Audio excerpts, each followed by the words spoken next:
It was the design of Angelo Ricci, Joe Zanuck, and Manuel Silva to call on the terrible old man. The old man dwells all alone in a very ancient house on Water Street near the sea, and is reputed to be both exceedingly rich and exceedingly feeble. This formed a situation very attractive to men of Ricci, Zanuck, and Silva's profession, which was nothing less dignified than robbery.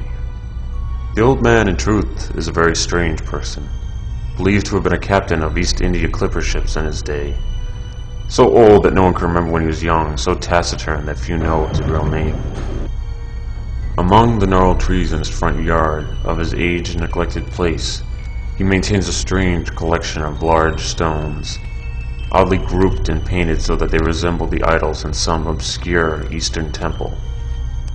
This collection frightens away most of the small boys who love to taunt the terrible old man about his long white hair and beard, or to break the small pane windows of his dwelling with wicked missiles.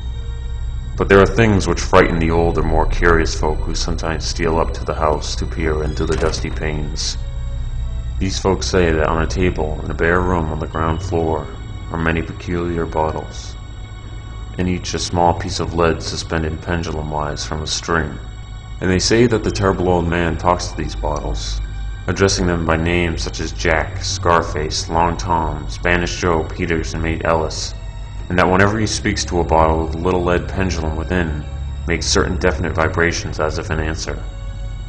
Those who have watched the tall, lean, terrible old man in these peculiar conversations do not watch him again.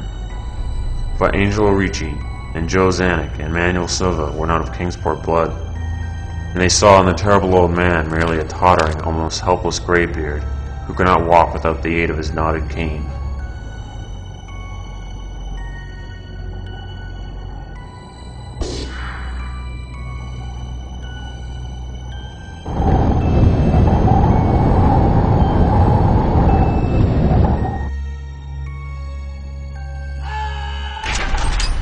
Mr. Zanuck did not like the hideous screams he had heard in the ancient house just after the hour for the appointed deed.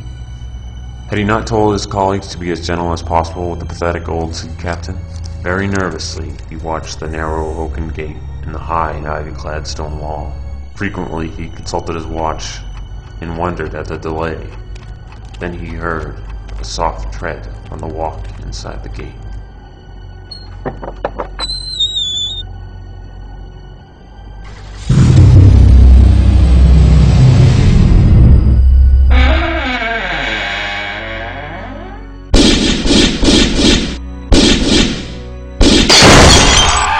Little things make considerable excitement in little towns, which is the reason that Kingsport people talked all that spring and summer about the three unidentifiable bodies horribly slashed as with many cutlasses, and horribly mangled as by the tread of many cruel boot heels, which the tide washed in.